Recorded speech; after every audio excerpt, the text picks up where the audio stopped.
I was 31 years old and my mother still called it an allowance. How much does your mother give you every month? My sister Ashley had asked at last year's Christmas dinner, loud enough for everyone to hear. 1,000?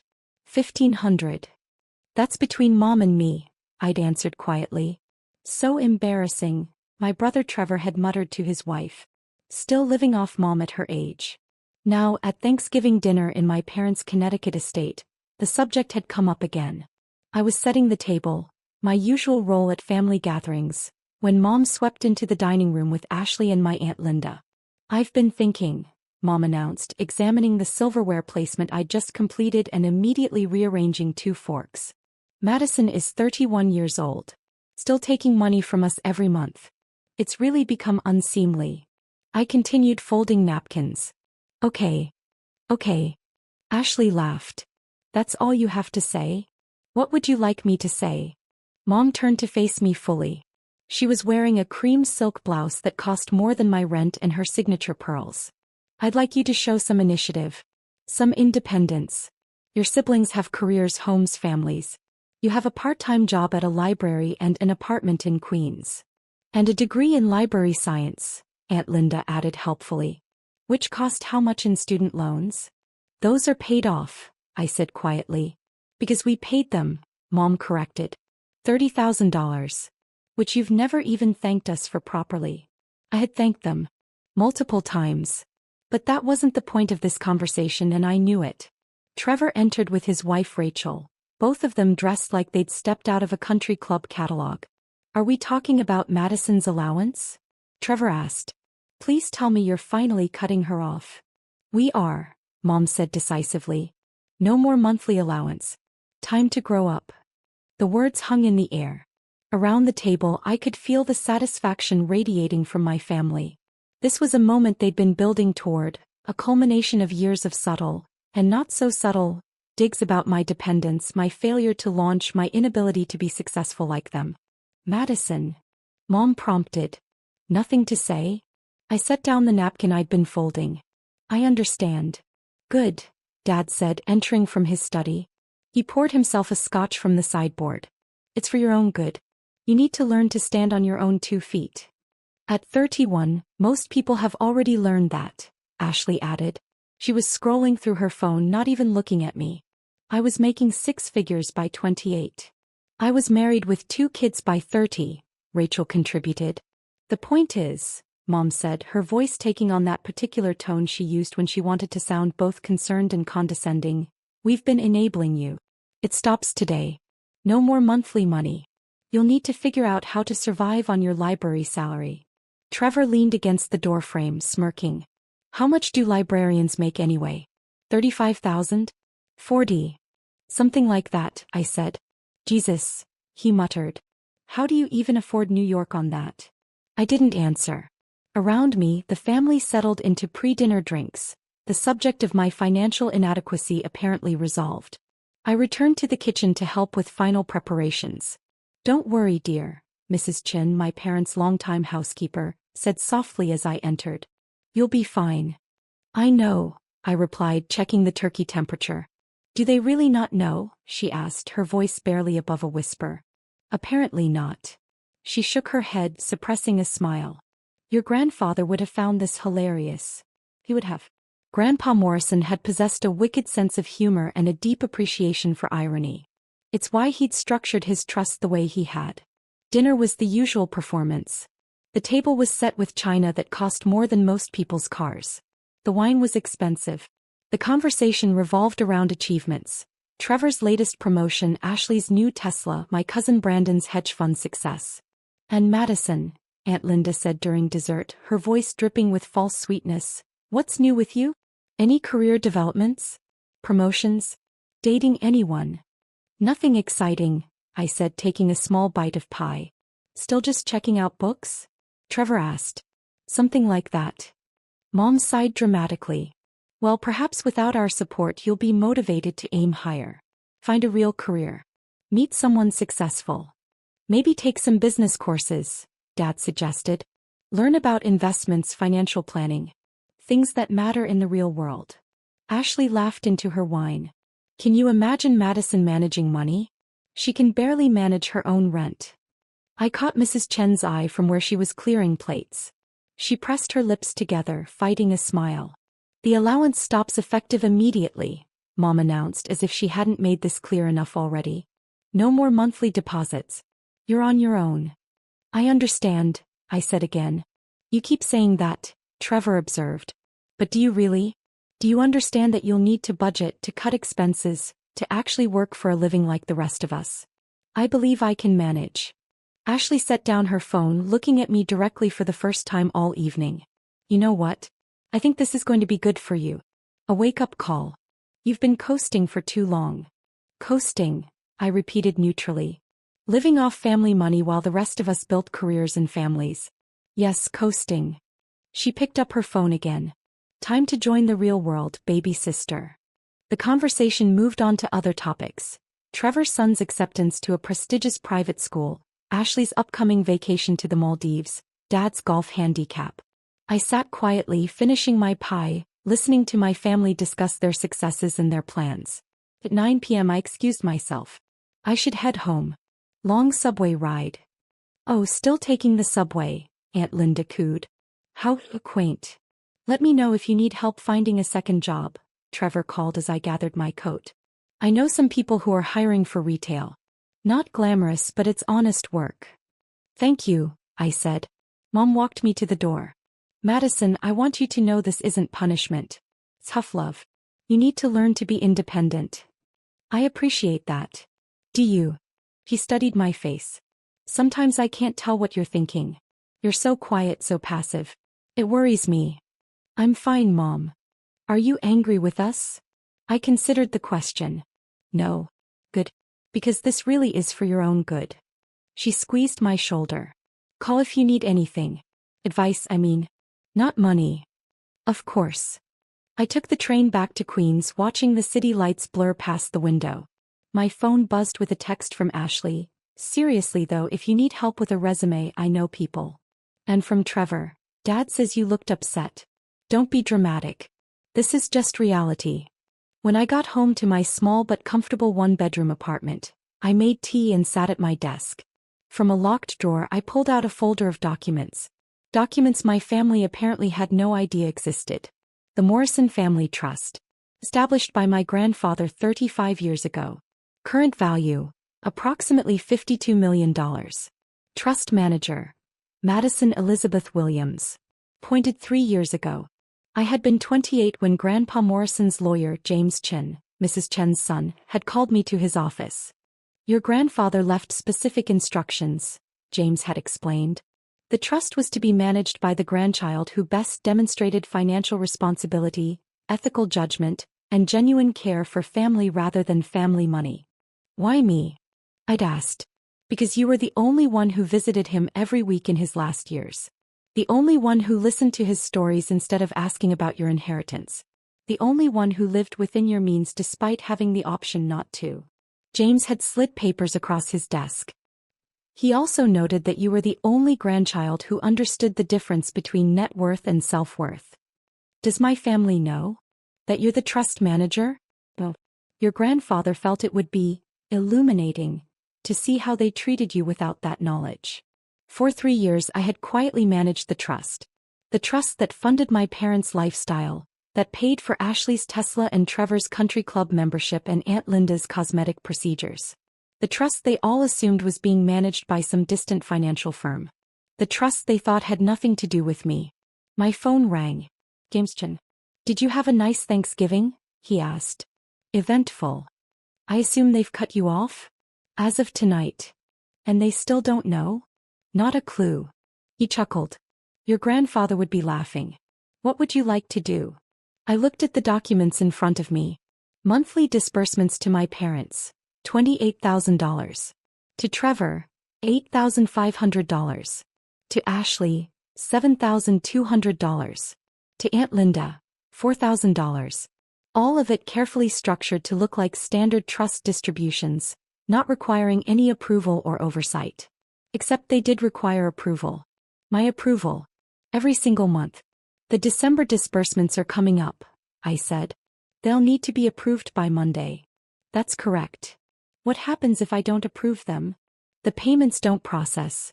The family members receive notifications that their requests were denied by the trust manager and that they'll need to schedule a meeting to discuss continued funding. A meeting with me? Yes. I thought about my mother's smirk. Trevor's contempt. Ashley's casual cruelty. Years of being treated as the family failure, the disappointing one, the child who never quite measured up. Let them arrive, I said. I'm sorry. The notifications. Let them receive the notifications. Schedule the meeting for next week. James was quiet for a moment. You're sure? I'm sure. Your grandfather, he said slowly, included a clause in the trust documents. He said that when the time came, and he knew it would come, the trust manager should remember that family is complicated. That people can change. That money reveals character but doesn't have to define it. I know, I said. I've read the documents many times. All right then.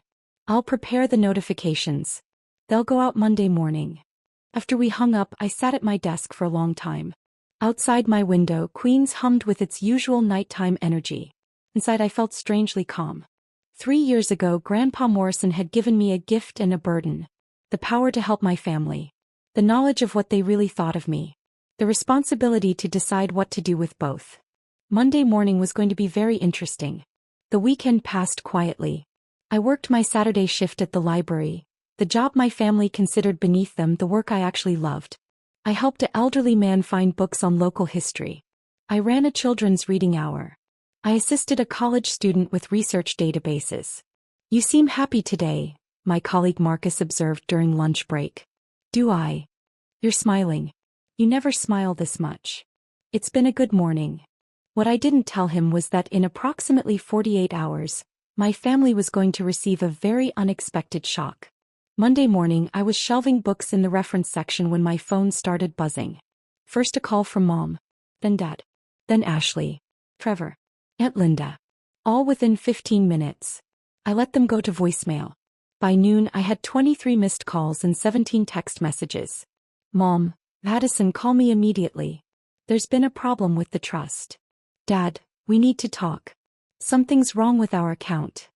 Ashley, did you get a weird notice from Grandpa's trust? What is going on? Trevor, call Mom. Some issue with the family money. Aunt Linda, has anyone explained what's happening? I'm supposed to meet with the trust manager? At 1 p.m. my phone rang again. James Chin. They're all trying to reach me, he said. Your mother has called 6 times. Your father threatened to speak to my superiors. Ashley demanded an emergency meeting. What did you tell them? That the trust manager will meet with all family members on Wednesday at 2 p.m. That attendance is mandatory for continued consideration of disbursement requests. And that the trust manager's identity would be revealed at that time. How did they take it? Your mother asked if she should bring her lawyer. Your father asked if this was some kind of scam. Trevor asked how much the trust manager makes because he's in finance and might be interested in the position. I couldn't help laughing. Of course he did. Wednesday at 2, Madison. My office. Are you ready for this? I thought about Thanksgiving dinner. About years of being dismissed, overlooked and pitted. About my mother's smirk as she announced I was being cut off. I'm ready. Tuesday night I received an email from Ashley. Madison, I don't know if anyone told you, but there's some issue with Grandpa's trust. The family needs to meet with the trust manager tomorrow. Since you were close to Grandpa, I guess. Maybe you should come too. It affects all of us. Also, have you found a second job yet? Mom's worried about you. I wrote back, I'll be there. Wednesday morning I dressed carefully. Not in my usual jeans and sweater, but in a navy suit I'd purchased last year and never worn. I styled my hair. Put on makeup. Wore the pearl earrings Grandpa had given me for college graduation. When I looked in the mirror I saw someone professional, composed and confident. Someone my family wouldn't recognize. Chin and Associates occupied a suite of offices in Midtown Manhattan. When I arrived at 1:45 p.m. the receptionist smiled. Ms. Williams. Mr. Chin said to send you straight back to the conference room. Thank you. The conference room was large, with floor-to-ceiling windows overlooking the city. James was already there along with 2 associates. Documents were arranged neatly at the head of the table. You look very official, James observed. I feel very official. Your family is in the waiting room. They arrived early. Together. Your mother brought her lawyer as predicted. Let them wait a few more minutes. At exactly 2 p.m., James's assistant showed them in. Mom entered first, followed by Dad, Ashley, Trevor, and Aunt Linda. Mom's lawyer, a severe woman in an expensive suit, brought up the rear. They all looked stressed, confused, and slightly angry. Then they saw me sitting at the head of the table. Madison. Mom stopped. What are you doing here? Please sit down, James said, gesturing to the chairs arranged on the opposite side of the table. Why is Madison here? Trevor demanded. This is a family financial matter. She doesn't need to be involved. Actually, James said calmly, Ms. Williams is the reason you're all here. Ashley frowned. What does that mean? I met her eyes steadily. It means I'm the trust manager. The silence was absolute. That's impossible, Dad said finally. It's documented fact, James replied. He slid papers across the table. Madison Elizabeth Williams has been the trust manager for the Morrison Family Trust for the past 3 years. She has sole authority over all disbursements, investment decisions, and distribution schedules. Mom's face had gone pale. This is a joke. It's not, I said quietly. Grandpa Morrison appointed me trust manager when I was 28. I've been managing the trust and approving your monthly disbursements ever since. But you're... Ashley couldn't seem to finish the sentence. I'm what? I asked. A librarian? Living in Queens? Taking an allowance from Mom? Trevor leaned forward. If you're the trust manager, why would you take an allowance from Mom? I don't, I said simply. I never have. The money that appears in my account every month comes from the trust. The same trust that funds all of your lifestyles. I approved it for myself just like I approved it for everyone else. Mom's lawyer cleared her throat. Ms. Williams, if you're claiming to be the trust manager, we'll need to see documentation. Proof of authority. Verification of. James slid a thick folder across the table. Complete documentation. Trust appointment papers signed by Morrison Family Trust founder William Morrison 3 years ago. Madison's credentials as a certified financial manager. She completed her certification 2 years ago. Monthly disbursement records for the past 36 months, all bearing her approval signature. Investment performance reports. Everything you need to verify her authority. The lawyer opened the folder, scanning the documents. Her expression shifted from skepticism to surprise to something like professional respect. These appear to be in order. They are in order, I said. I've been doing this job for 3 years. The trust has grown from 42 million to 52 million during that time through careful investment and management. Dad was staring at me like he'd never seen me before. You've been managing our money? The family money, I corrected. Grandpa's money, distributed according to his wishes and my judgment. Your judgment. Ashley's voice was shrill. You work part-time at a library. I work full-time as a trust manager, I replied. The library job is what I do because I enjoy it, not because I need it. I earn $185,000 annually as trust manager, plus performance bonuses. Trevor looked like he might be sick. You make $185,000? Plus bonuses, James confirmed. Last year's performance bonus was $42,000. Madison has consistently exceeded benchmarks for trust growth and responsible management. Mom found her voice. Why didn't you tell us? Grandpa specifically instructed me not to, I said. He wanted to see how the family would treat me without knowing I controlled your income. The words hung in the air like an indictment. So this was a test, Aunt Linda said bitterly. An observation, I corrected. Grandpa wanted me to understand who you all really were. What you really valued. And we failed, Mom whispered. I didn't answer. I didn't need to. Ashley rallied first, her voice sharp. Okay, so you've been managing the trust. Fine. What does that have to do with this meeting? Why did our payments get blocked? Because you cut off my allowance, I said simply. Last Thursday, Mom announced that I was cut off effective immediately. That I needed to grow up and learn to stand on my own 2 feet. Oh my God, Trevor muttered. You were lecturing me about financial responsibility, I continued, while living on trust money that I had approved. You were mocking my career while I was managing your income. You were calling me a failure while ensuring you could maintain your lifestyles. Mom's hands were shaking. Madison, we didn't know. That's exactly the point, I interrupted. You didn't know and you treated me terribly anyway. You assumed I was dependent on you. You belittled my choices. You laughed at my apartment and my job and my life. We were trying to motivate you, Dad said weakly. No, I said. You were trying to feel superior. There's a difference. James cleared his throat. The purpose of this meeting is to discuss the continuation of monthly disbursements. Ms. Williams has asked me to review the current distribution schedule and family financial situations. He pulled out more documents. George and Patricia Morrison currently receive $28,000 monthly from the trust. This covers their mortgage on a property worth $3.2 million, country club dues, car leases, travel expenses, and general lifestyle costs. Your actual combined income from George's consulting work is approximately $7,500 monthly. Mom closed her eyes. Trevor Morrison receives $8,500 monthly, which supplements his salary and covers private school tuition for his children, his car lease, and discretionary spending. Ashley Morrison receives $7,200 monthly for similar purposes. Linda Harper receives $4,000 monthly for living expenses.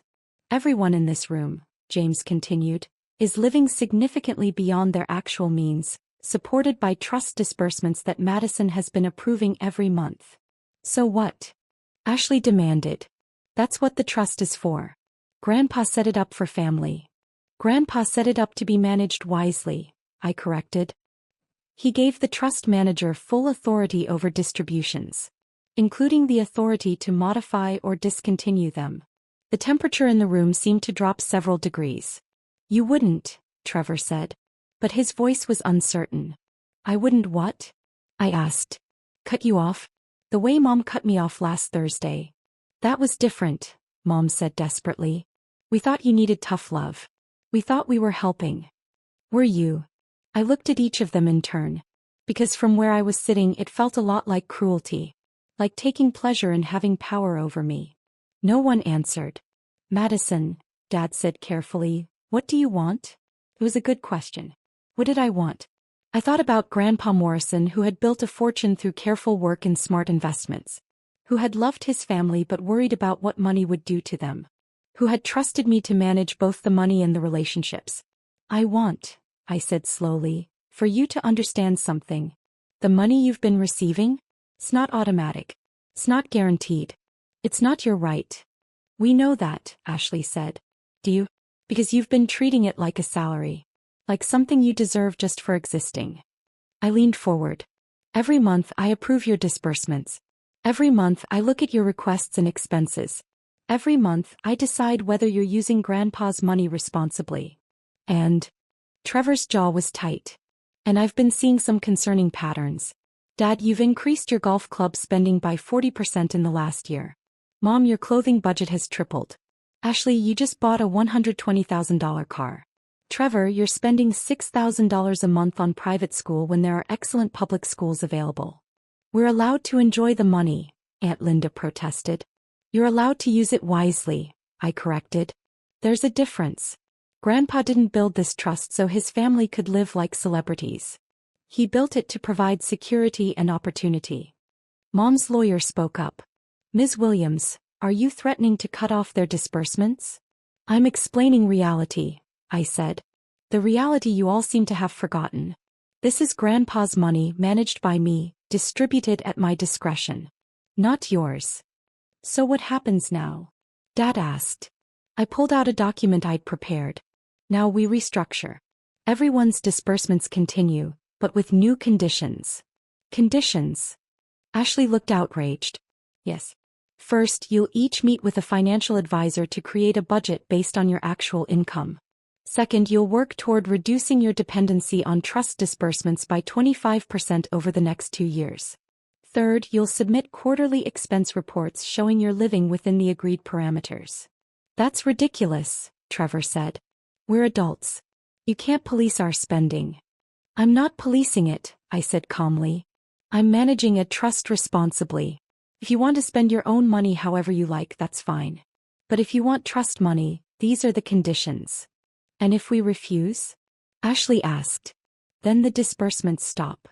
The room went very quiet. You can't do this, Mom said, tears in her eyes. We're your family. You're right, I agreed. You are my family. Which is why I'm not cutting you off. I'm helping you learn to manage money properly. The way Grandpa wanted. The way I've been trying to model for 3 years while you mocked me for living in Queens and working at a library. We didn't know, Mom repeated. But you should have respected me anyway, I said. You should have treated me with kindness regardless of how much money you thought I had. That's what family does. Dad looked down at his hands. You're right. God help us, you're absolutely right. I don't accept this, Ashley said, standing up. I'm getting my own lawyer. We'll contest this. You can't just. Ms. Morrison, James interrupted, his voice sharp. I strongly advise against that course of action. The trust documents are ironclad. Any family member who contests the trust manager's authority is automatically eliminated from future disbursements. Permanently. Ashley sat back down. The choice is yours, I said. Accept the new conditions and learn to live responsibly. Or refuse and learn to live on your actual incomes. I stood up. You have until Friday to decide. Send your responses to James. I gathered my papers and walked to the door. Madison, Mom called. Wait. I turned back. I'm sorry, she said. Her voice broke. I'm so sorry. For Thanksgiving.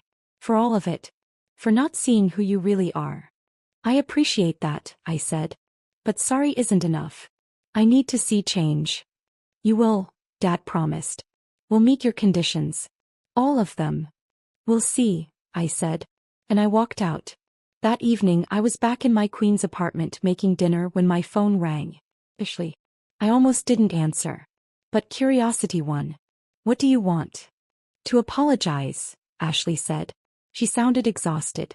And to tell you you're right. About everything. I stirred the pasta sauce, waiting. I've been thinking about Thanksgiving, she continued. About how we treated you. How I treated you. And Madison. I was cruel. Genuinely cruel. Yes, I agreed.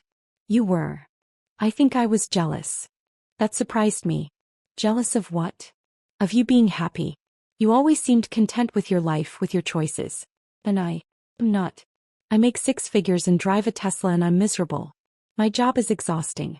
My marriage is strained. I can't afford my lifestyle without the trust money, and I hate that about myself. I turned off the stove. Ashley. No, let me finish. I think we all resented you because you seemed free. You weren't trapped in the performance of success like the rest of us. You weren't drowning in debt and appearances. You were just living. And we couldn't stand it. I sat down at my small kitchen table. Why are you telling me this? Because you deserve to know. And because I'm going to accept your conditions. I'm going to meet with the financial advisor. I'm going to create a budget. I'm going to learn to live within my actual means. She paused. But I'm also going to apologize properly. 4 years of being a terrible sister. I appreciate that. Do you forgive me? I thought about it. I don't know yet. But I'm willing to see if you can change. That's more than I deserve, Ashley said quietly. Thank you. After we hung up, I finished making dinner. My phone buzzed with text. Trevor, accepting the conditions. Let's talk soon. Dad, Mom and I are meeting with an advisor tomorrow. We'll do better. Even Aunt Linda, you're tougher than you look, kid. Respect. I ate my pasta and watched the city lights outside my window. Somewhere across town, my family was grappling with a new reality. One where I wasn't the failure. Where I wasn't the one who needed to grow up. Where I was and had always been exactly who I needed to be. 6 months later, I had dinner with my parents at their house. A Thursday evening tradition we'd reinstated. The financial advisor says we've reduced our monthly expenses by $8,000, Mom said, showing me their budget spreadsheet with genuine pride. We canceled the country club membership. It was excessive. And I'm taking on more consulting work, Dad added. It's actually refreshing being productive again. Ashley moved to a smaller apartment, Mom continued. She says it's actually made her happier. Less pressure to maintain appearances. And Trevor's kids love their new school, Dad said. He was worried, but they've adjusted beautifully. I sipped my wine. I'm proud of you. All of you. Madison, Mom said carefully, can I ask you something? Of course. When you were managing the trust all this time, seeing how we treated you, why didn't you say something? Why didn't you tell us? I thought about it. Because Grandpa wanted me to learn something too. He wanted me to understand that real worth doesn't come from other people's recognition. It comes from knowing yourself. He was a wise man, Dad said. He was, I agreed. And he loved you. All of you. Even when you made it difficult. Like we loved you, Mom said. Even when we didn't show it properly. Even then, I agreed. We ate dinner. Simple food, honest conversation, real connection. Outside, the sun set over Connecticut. Inside, slowly, we were becoming something we'd never quite been before. A real family. Not the performance of it. The authentic thing. After dinner, I drove back to Queens. My apartment was small but comfortable. My job was fulfilling. My life was exactly what I wanted it to be. And every month, I logged into the trust management system and approved disbursements for my family. Not because they demanded it. Not because they expected it. But because that's what family does. When they're trying. When they're changing. When they're finally, genuinely seeing each other. The next Thursday, I had tea with Mrs. Chen. Your grandfather would be proud, she said. I hope so. He wanted you to understand that money is just a tool. The real test is what you build with it. I looked out at the city I loved, the life I'd built, the family I was slowly helping rebuild. I think I'm starting to understand, I said. And I was. 1 year after the revelation, the Morrison Family Trust continued to provide disbursements to family members. Now reduced by 35% as everyone learned to live within their actual means. Ashley started a blog about financial transparency. Trevor became an advocate for public education. My parents downsized to a smaller home they could actually afford. I still worked at the library 3 days a week. Not because I needed to, but because I loved it. Because success isn't measured in dollar signs. It's measured in purpose, in peace, in knowing who you are regardless of what others think. Every Thursday I managed the trust that Grandpa Morrison had built. And every Thursday I remembered what he'd taught me, that real wealth isn't what you have.